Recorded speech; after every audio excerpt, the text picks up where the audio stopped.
here we go. We're off. Friday. Glad to be alive on a Friday. And glad to be going to work, believe it or not. Kind of a shitty night.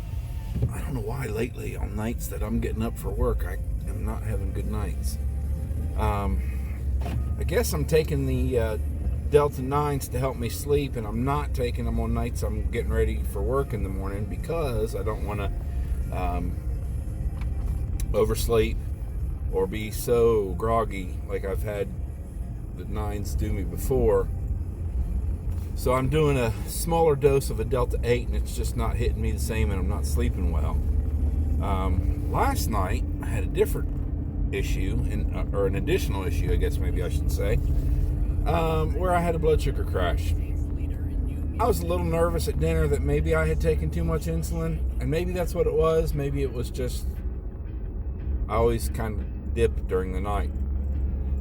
But, yeah, that was kind of shitty, because that was... I didn't actually do a blood test because this particular sensor seems to be scanning a little high. So when I scanned at 63, I felt like there was no point in doing a blood test. If the pattern had held, that meant I was more than likely under 60.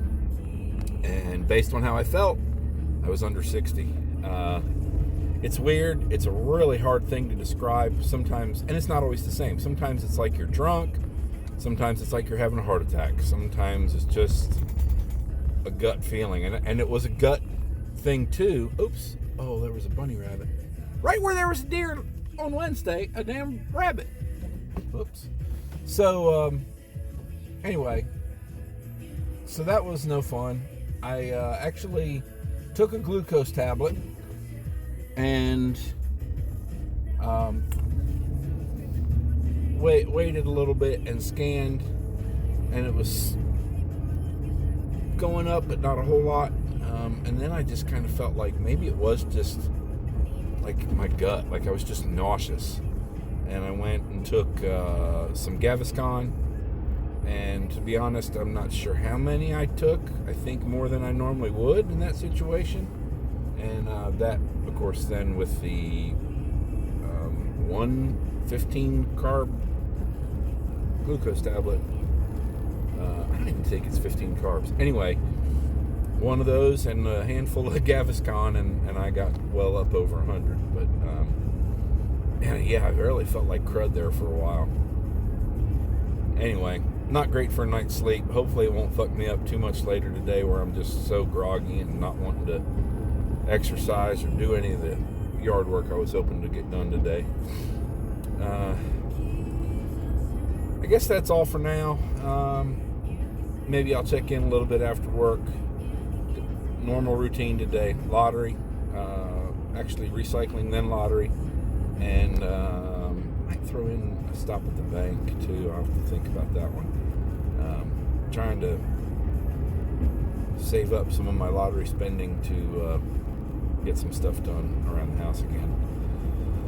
So, anyway, that's all for now. Got to drink my soda before I get to work. Talk to you later.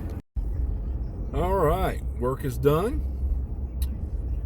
Doing things a little out of order just because of traffic. So I'm going to get my lottery tickets first, and then I'll drop off the recycling. Kind of a weird day in the gym. Fridays are normally, I don't want to say quiet, but not as busy as the rest of the week. I had more people in there today doing resistance training than I had Wednesday or any Monday in October. I don't know what was going on. It was a little crowded in there for a while, and I undertook a little project that I don't think anybody else does, and it clearly needs done more often. Concept 2 rowers function on airflow. Air comes in the side opening and goes out through a mesh circular side, the edge side of the circle. And there's a sliding handle with areas marked 1 through 10. 10 being the highest drag factor, the most wind or air resistance. There is not a resistance setting. Nothing when you do that makes it harder. It's still a matter of how hard you pull. So when a member came over to me who frequently uses the rower and said, Chris, I'm not sure what's going on, but there is almost no resistance on that machine over there. All right, I'll go look. He didn't know about checking the drag factor, which is a function of the computer that's attached. And so I went to the drag factor setting and I pulled the chain, and sure enough, there was almost no resistance. Half of what it should have been, at least. And I should have gone the other way. There's construction here. Awesome. So I popped off the cover, took off the screen. The screen was almost completely blocked. And then cleaned the blades to the fan on the inside. There's probably 30 or 40, maybe even more than that, little fan blades in there. And the amount of dust that I removed from that thing was shocking. It was really shocking. So I got done with it, put it back together, and did a drag factor check again, and it went up. It went up almost 100%. So went from 99 pre-cleaning to 190 after I cleaned it. So yeah, that was necessary, and I'm going to suspect, and I should say I suspect that the last time I did it was the last time it was done, and I'm going to guess about 4 or 5 years ago. And that machine has approximately 37 million meters on it, so it gets used. But yeah, so that was part of my fun at work today. It actually only took me about 45 minutes start to finish, and then I lubricated the chain and cleaned the glide rail. If you have a Concept 2 rower, you know that they are workhorses. Man, they're just built to go forever, but you got to take care of them. You got to maintain them, and it's really some simple stuff, but probably at least once a year need to pop that cover off and clean the inside. So yeah, so there's that.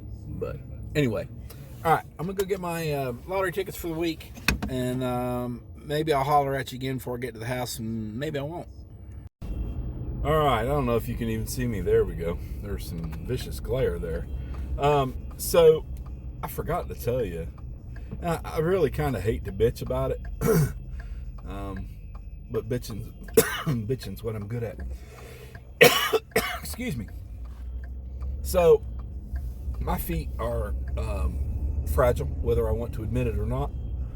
I still don't always do very well if I'm walking on an uneven surface, and stepping on something as simple as a phone charger cord has kind of thrown me for a loop. My feet just don't do well with it. Well, I'm talking to a member this morning who is kind of hanging out by the kettlebells, and there's a little area to the side of the kettlebell rack, and then I don't know, there's probably 5 feet of space between that rack and another machine, and that machine has protruding legs. And by God, if I didn't move my foot just far enough that I stepped on that little thing, and it's probably it might not even be 3/4 of an inch, 1/2 inch maybe, 5/8. And I was so distracted by doing that I didn't hear anything else the guy said. And it's hurting me now still, and that was about 3 hours ago, 2.5 hours ago, and I did a real number on my foot. So I don't know if I'm gonna let it interfere with my workout that I have planned for today, but it just might, whether I want it to or not. Was going to do a massive set, actually 2 sets of intervals, row and ski intervals today. But I'm starting to think that might not be the best option. Intervals like that, where I'm really pushing hard, they tend to bother my feet a little bit because there's some added pressure there. But we'll see. I've also got yard work I'd like to do. I've got this bird feeder project I'm trying to work through in my head and working on out in the yard a little at a time. I just need to get my ass in gear and do it. I think I know what I need to do. But we'll see it. We'll see if my foot cooperates. My foot just might want to take the rest of the day off. I might just have to put my cycling shoes on and go for a spin and call it a day. But we'll see. I'm gonna give it a shot, and hopefully it'll hold up for me. So I'll let you know. I know my father's just making conversation, but goddamn, could he be any more nosy? Phone call. Who's that? Walks by my room. I'm sitting at my desk with my calendar in front of me. What are you doing? God damn, it don't matter. Just sit down and watch fucking TV shows. Leave me alone.